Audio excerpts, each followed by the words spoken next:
तैमूर, जिसे तैमूरलंग के नाम से भी जाना जाता है, 14वीं शताब्दी का एक शासक था जिसने की तैमूरी साम्राज्य की स्थापना की थी।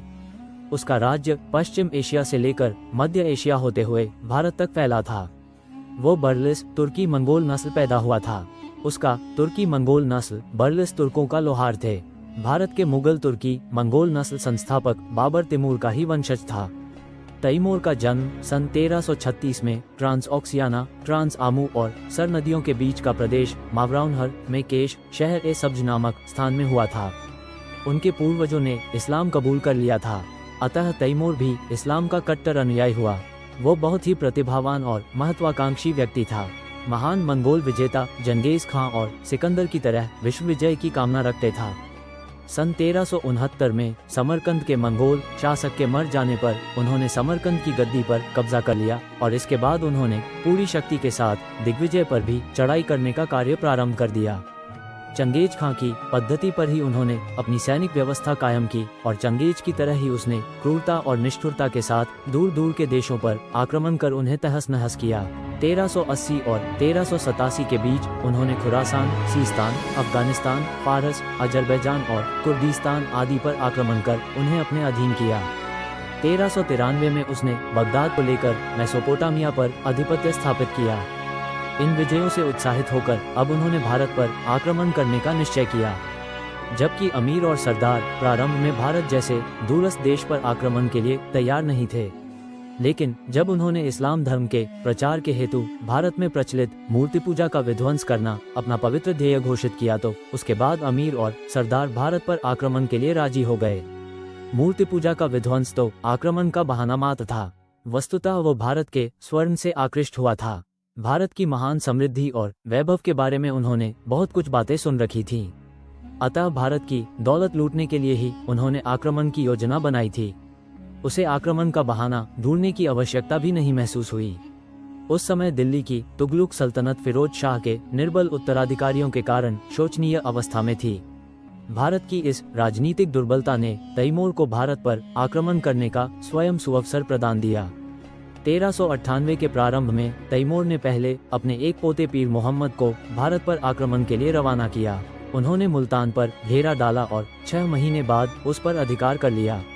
अप्रैल 1398 में तैमूर स्वयं एक भारी सेना लेकर समरकंद से भारत के लिए रवाना हुआ और सितंबर में उन्होंने सिंधु, झेलम तथा रावी को पार किया।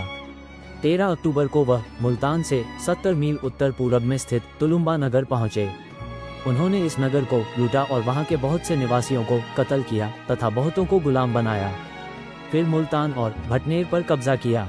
भटनेर से वह आगे बढ़ा और मार्ग के अनेक स्थानों को जीतते और निवासियों को कत्ल तथा कैद करते हुए दिसंबर के प्रथम सप्ताह के अंत में दिल्ली के निकट पहुंच गया। यहाँ पर उन्होंने 1 लाख हिंदू कैदियों को कत्ल करवाया। पानीपत के पास निर्बल तुगलक सुल्तान महमूद ने 17 दिसंबर को 40,000 पैदल, 10,000 अश्वारोही और 120 हाथियों की एक विशाल सेना लेकर तैमूर का मुकाबला किया, लेकिन बुरी तरह पराजित हुआ। भयभीत होकर तुगलक सुल्तान महमूद गुजरात की तरफ चला गया और उनके वजीर मल्लू इकबाल भागकर बारन में जा छिपा। दूसरे दिन तैमूर ने दिल्ली नगर में प्रवेश किया। 5 दिनों तक सारा शहर बुरी तरह से लूटा गया और उसके अभागे निवासियों को बेभाव कत्ल किया गया और बंदी बनाया गया। पीढ़ियों से संचित दिल्ली की दौलत तैमूर लूटकर समरकंद ले गया। अनेक बंदी बनाई गई। औरतों और शिल्पियों को भी तैमूर अपने साथ ले गया। भारत से जो कारीगर वो अपने साथ ले गया, उनसे उसने समरकंद में अनेक इमारतें बनवाईं, जिनमें सबसे प्रसिद्ध उसकी स्वनियोजित जामा मस्जिद है। तैमूर भारत में केवल लूट के लिए आया था। उसकी इच्छा भारत में रहकर राज्य करने की नहीं थी। अतः 15 दिन दिल्ली में रुकने के बाद वह स्वदेश के लिए रवाना हो गया। 9 जनवरी 1399 को उसने मेरठ पर चढ़ाई की और नगर को लूटा तथा निवासियों को कत्ल किया। इसके बाद वह हरिद्वार पहुंचा और शिवालिक पहाड़ियों से होकर वह 16 जनवरी को कांगड़ा पहुंचा और उस पर कब्जा किया। इसके बाद उसने जम्मू पर चढ़ाई की। इन स्थानों को भी लूटा खसोटा गया और वहां के असंख्य निवासियों को कत्ल किया गया।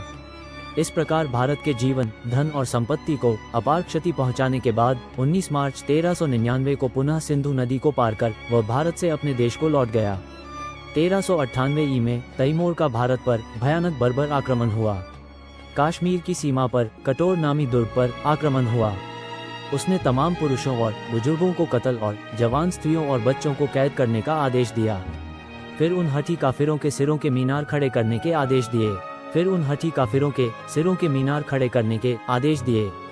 फिर भटनेर के दुर्ग पर घेरा डाला गया। वहां के राजपूतों ने कुछ युद्ध के बाद हार मान ली और उन्हें क्षमादान दे दिया गया, किंतु उनके असावधान होते ही उन पर आक्रमण कर दिया गया। थोड़े ही समय में दुर्ग के तमाम लोग तलवार के घाट उतार दिए गए। घंटे भर में 10,000 लोगों के सिर काटे गए। इस्लाम की तलवार ने काफिरों के रक्त में स्नान किया। उनके सरो सामान, खजाने और अनाज को भी, जो वर्षों से दुर्ग में इकट्ठा किया गया था, सिपाहियों ने लूट लिया। मकानों में आग लगाकर राख कर दिया। इमारतों और दुर्ग को भूमिसात कर दिया गया। दूसरा नगर सरस्वती था जिस पर आक्रमण हुआ। सभी काफिर हिंदू पुरुष, बुजुर्ग, महिलाएं कत्ल कर दिए गए। उनकी जवान स्त्रियां, बच्चे और संपत्ति हमारी हो गई।